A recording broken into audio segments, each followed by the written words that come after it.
আপনার এই পৈশাচিক ব্যবহারের জন্য গতকাল আরতি গলায় দড়ি দিতে যাচ্ছিল। সেই চোরের বেটা কোথায় চোর হবো তা না হয়ে বললাম কিনা গিয়ে হ্যাঁ রে শান্তি, এগুলো দিয়ে সপ্তাহে খোলা যায়? তখন তো কি আমাকে একবার এগুলো দিবি রে। কেন বে? ওই স্কুলে যখন পড়তুম মগজে তো কিছুই ঢুকতো না। ওই শ্যামল স্যার এরাই বলতো তোর মগজে তালা দেওয়া আছে, যেদিন সেই তালা খুলতে পারবি সেদিন থেকে উন্নতি হবে। আমাকে একবার এই চাবিগুলো দিবি রে, আমি আমার মগজের তালাটা খুলবো। ওটা আমার চৌকি না। ও তুমি, তোমাকে তো আমি একটু অন্যরকম ভাবতাম। তুমি তো দেখছি ছুপা রুস্তাম। ডিমগুলো তাহলে তুমিই চুরি করতে। ধরে মার।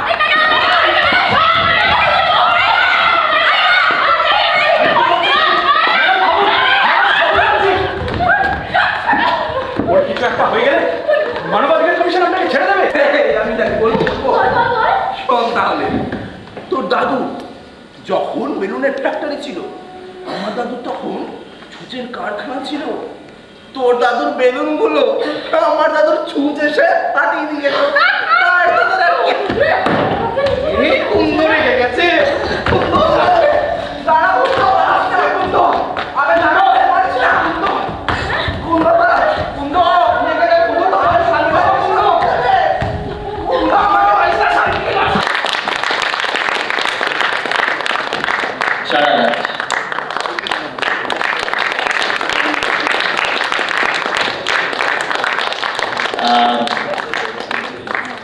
শারদ সম্মান।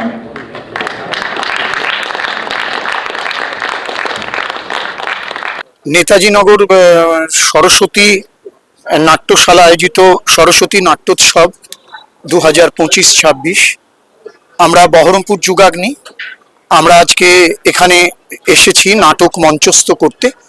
আমাদের নাটকের নাম শুদ্ধিকরণ, নাটককার সৌমেন পাল। এখানকার অ্যাটমসফিয়ার আমাদেরকে ভীষণভাবে অভিভূত করেছে। এখানকার অতিথি আপ্যায়ন থেকে শুরু করে এনাদের মঞ্চ এবং এনাদের এই ঐকতান যে হল, তার যে কর্তৃপক্ষ, তাদের যে মানে আপনার মানুষজন এখানে আছেন, তারা সকাল থেকে আমাদেরকে ভীষণ সহযোগিতা করেছেন। আমরা একটা নাট্য দল হিসাবে অভিভূত। আমরা এই নাট্যোৎসবের সর্বাঙ্গীন সাফল্য কামনা করি। আসলে এই সময়, এই দীর্ঘদিন ধরে একটা নাট্যোৎসব চালিয়ে যাওয়া, এটা একটা দুরূহ কাজ।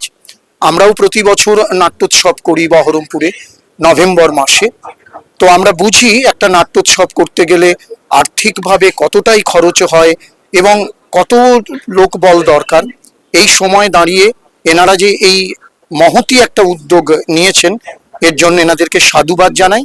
আমরা ভীষণভাবে কৃতজ্ঞ এনাদের কাছে যে এনারা আমাদেরকে এখানে আহ্বান করেছেন। আমরা নাটক মঞ্চস্থ করব এবং নাটক মঞ্চস্থ করে আমরা ভীষণ তৃপ্তিও পেয়েছি। এখানে দর্শকও ভালো ছিল, সবাই ভীষণভাবে আপ্লুত হয়েছেন আমাদের নাটক দেখে। এইটুকুনি আমাদের পাওয়া। আমরা আজকেই ফিরে যাব রাত্রে, সকালবেলায় আমরা এসেছি। তো এই যে সারাদিনের যে জার্নি, তারপরে যখন নাটকটা করি এবং তারপরে নাটক করার পরে যখন দর্শক আদৃত হয়, সেইটুকুনি আমাদের পাওয়া। আমরা আবারও কৃতজ্ঞ এনাদের কাছে, উদ্যোক্তাদের কাছে, তাদের এই নাট্যোৎসব সফল হোক। এই 5 বার কেন মারলো? হ্যাঁ, আমাকে তো পিঠাটা লাঠি ভাড়ি দিল, উল্টে পড়লাম। তারপরে একটা ভুচালি দিয়ে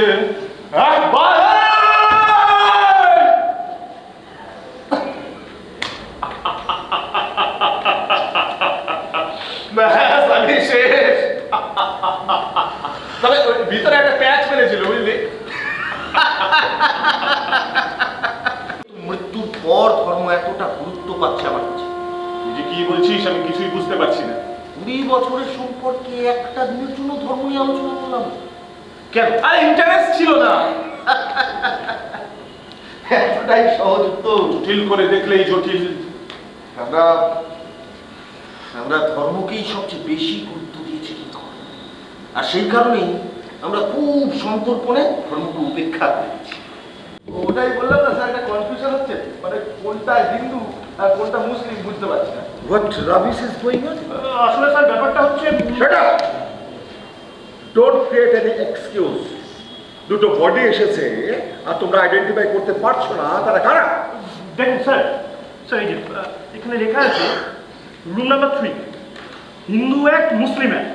তো আমি কি হিন্দু আর মুসলিমের উপরে রিপোর্ট পাঠাবো? সেদিন করেছিল একটা অন্ধ আক্রোশ থেকে, নিজের সমস্ত কিছু হারিয়ে ফেলার যন্ত্রণা থেকে, রাজ করছে রাজনৈতিক অজ্ঞতা থেকে, ধর্মের গোড়ামি থেকে। আচ্ছা, ওই ছেলে দুটোর বয়স কত হবে? 26-27 হবে স্যার। সেলাই করা দুটো তাদের বাড়ির উঠোনের সামনে শুকিয়ে দেওয়া আছে, আর তার বাবা মা পরম স্নেহে তাদের মাথায় হাত বুলিয়ে দিচ্ছে। এই দুর্ভাগা ভারতবর্ষের জন্য শেষবারের মতো প্রার্থনা করবো না আমরা, যাতে যাতে আর কোনো রাম রহিম কিভাবে আলাদা হতে না হয়।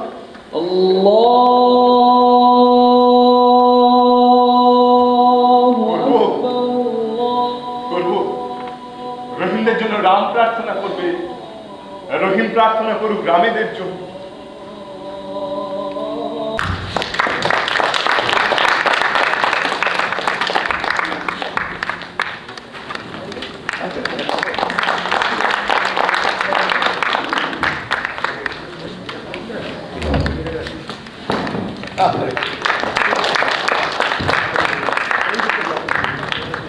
বলা বাহুল্য 24 তারিখ যখন এই মঞ্চে উদ্বোধনী অনুষ্ঠান হয়, তো সেদিন প্রধান অতিথি ছিলেন আমাদের দেবাশিস সরকার, কিন্তু একটি দুর্ঘটনা ঘটে যায়, বাবলুদার মা মারা গেলেন সেদিন। দেবাশিস দাকে চলে যেতে হয়, আমরা ওনাকে সম্মাননা জ্ঞাপন করতে পারিনি। তাই আজকে তৃতীয় নাটক শুরু হওয়ার আগে সেই মুহূর্তটা পেয়েছি, আমরা দেবাশিস দাকে মঞ্চে ডেকে নেব।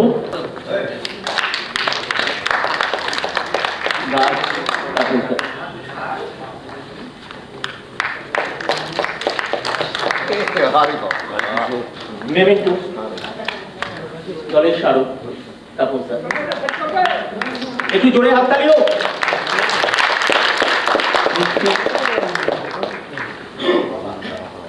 জয়িতা লাহা,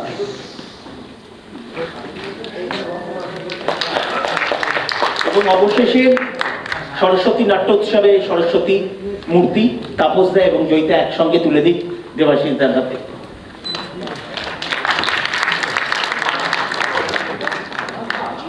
সত্যি অত্যন্ত আনন্দের, এবং আমি যিনি ছবি তুলছেন তাকে বলবো যে না, এটা যেন ফ্রেমবন্দি থাকে, এটা স্মৃতি হয়ে একটু থাকবে। আগে তুমি বলছিলে তাপস দা যে এই মানুষটাকে সম্মান জানানো উচিত, আমি এই সুযোগটা তোমাকেও করে দিলাম। থ্যাংক ইউ ভেরি মাচ জয়, তার জন্য তোমাকে স্পেশাল থ্যাঙ্কস।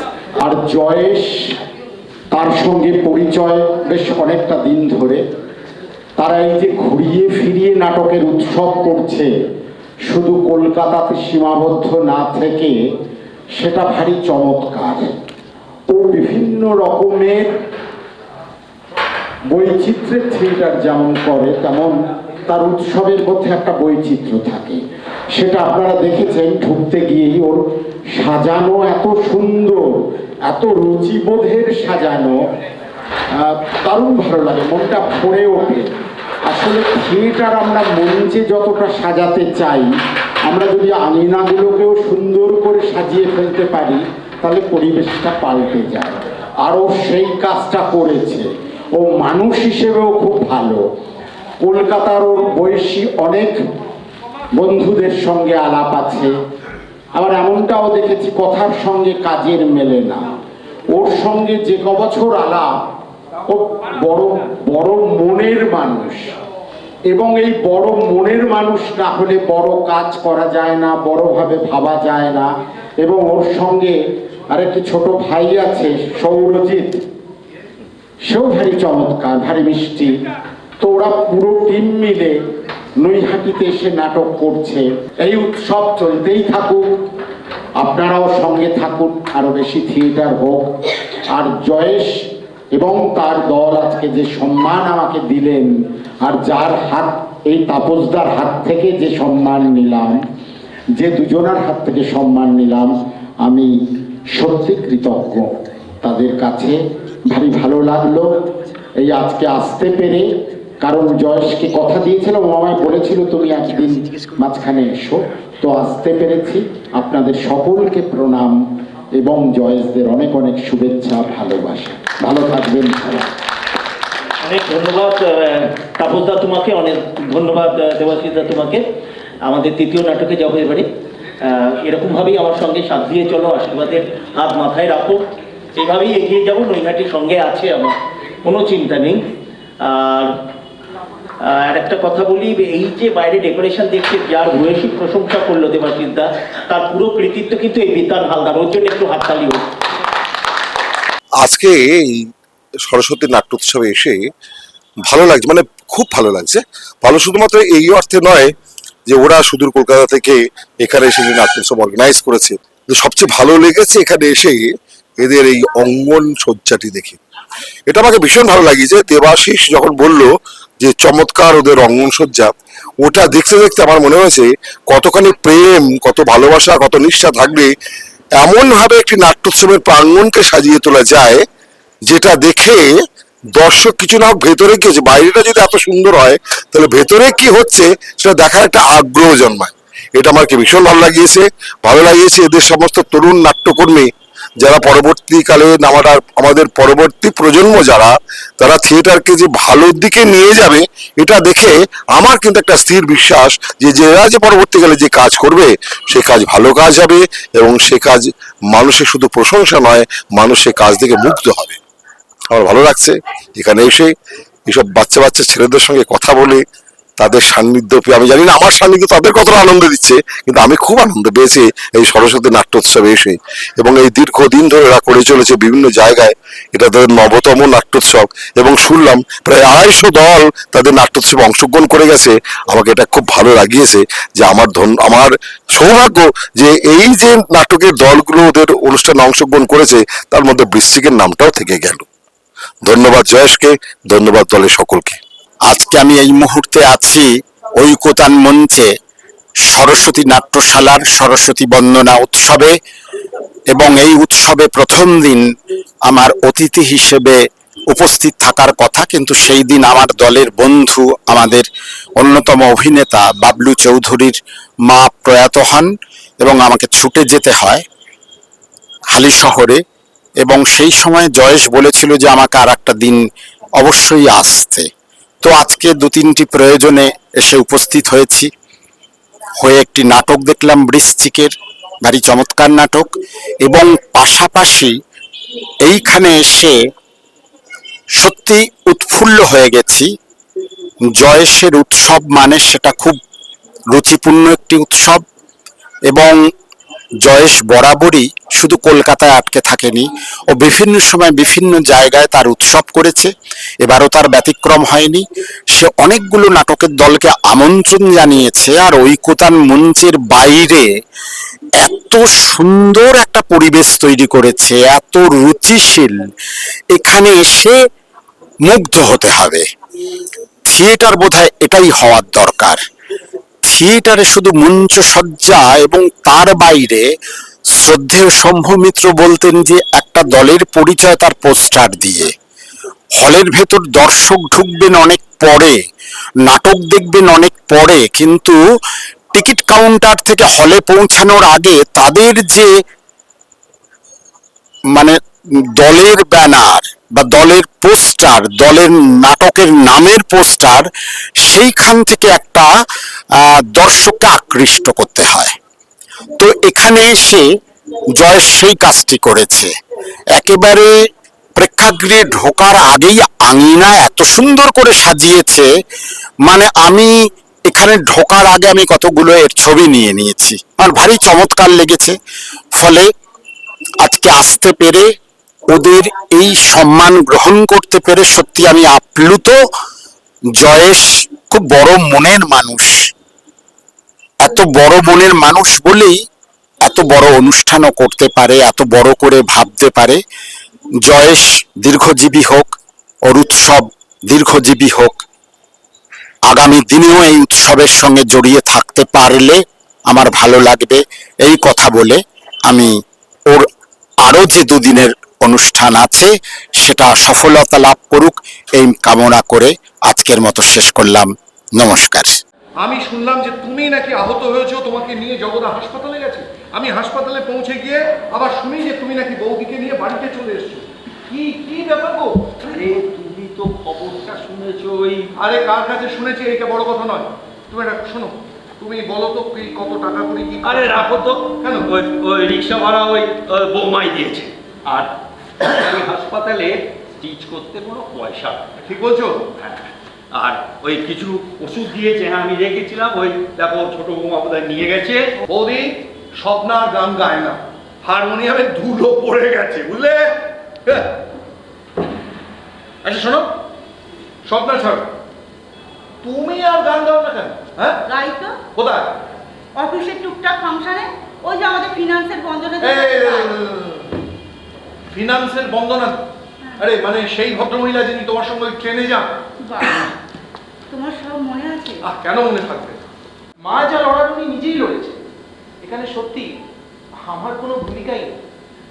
ইনফ্যাক্ট আমি তো মুগ্ধ হয়েছিলাম এক বাঘিনী লড়াই। কিছু কিছু অসভ্য মানুষের বিরুদ্ধে একা মোকাবিলা করা দেখে আমার ওনার সামনে গিয়ে দাঁড়াতে লজ্জাই লাগছিল। আমি পরিস্থিতিটা বুঝতে পারছি মাইসা। কাকা, আমি অনেকক্ষণ ধরে ভাবছিলাম যে আমি ওনাকে গিয়ে বলি যে আপনি সরে আসুন। এই সোনা, এটা কি তুমি নাকি সোনা? না না না না না না, আমি তো তোমাকে ভদ্র ঘরের ছেলে বলেই জানতাম না। না এসে পারলাম না। স্বপ্না, স্বপ্না এমন কত ভদ্র ঘরের ছেলে, আসল স্বরূপটা তুমি চিনতে পারতে? সবসময় সংসারের এই কুয়োটায় ডুবে না থেকে তবে কাকা আরেকটা সিরিয়াস ঘটনা ঘটেছে। হ্যাঁ সিরিয়াস কি মানে তোমরা জানো না?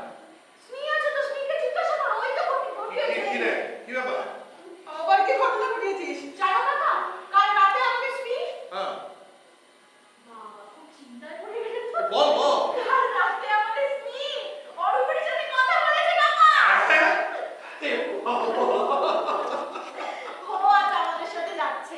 সরস্বতী নাট্যশালা আমাদের এখানে আমন্ত্রণ জানিয়েছে বলে আমরা আপনাদের সামনেই নাটক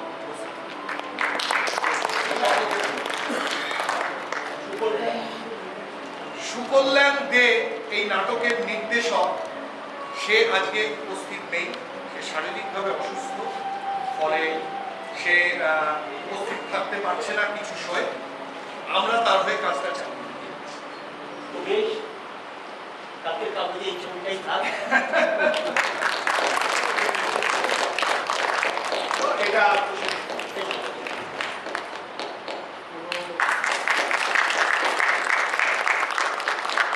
এটা সবার আছে। আমি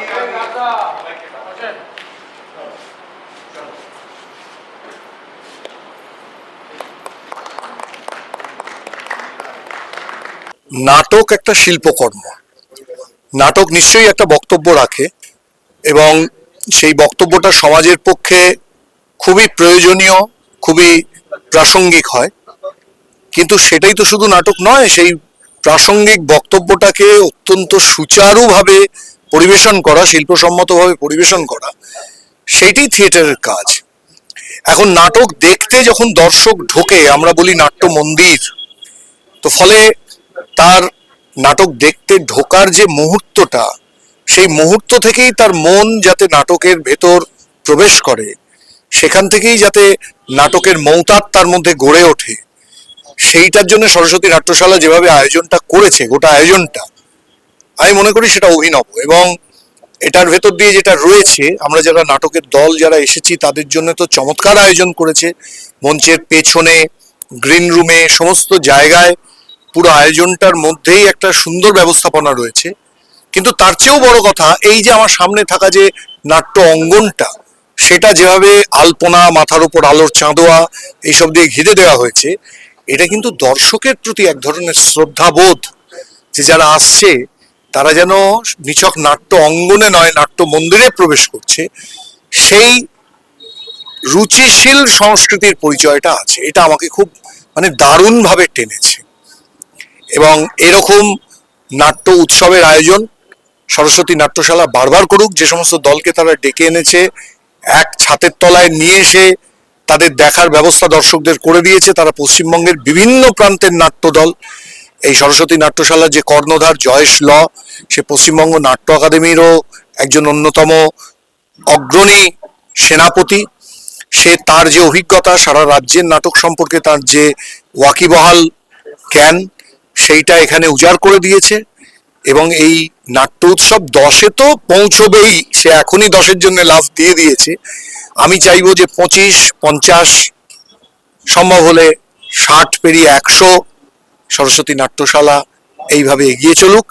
এবং যে নাম, তার নামাঙ্কনে খচিত আছে সরস্বতী, অর্থাৎ কোনো ধর্মীয় অনুষঙ্গ নয়, সরস্বতী আমাদের শিল্পের অনুষঙ্গ, আমাদের শিল্পের পবিত্রতার অনুষঙ্গ, তাকে তারা এইভাবে তাদের কাজের মধ্যে দিয়ে বহন করে নিয়ে যাক।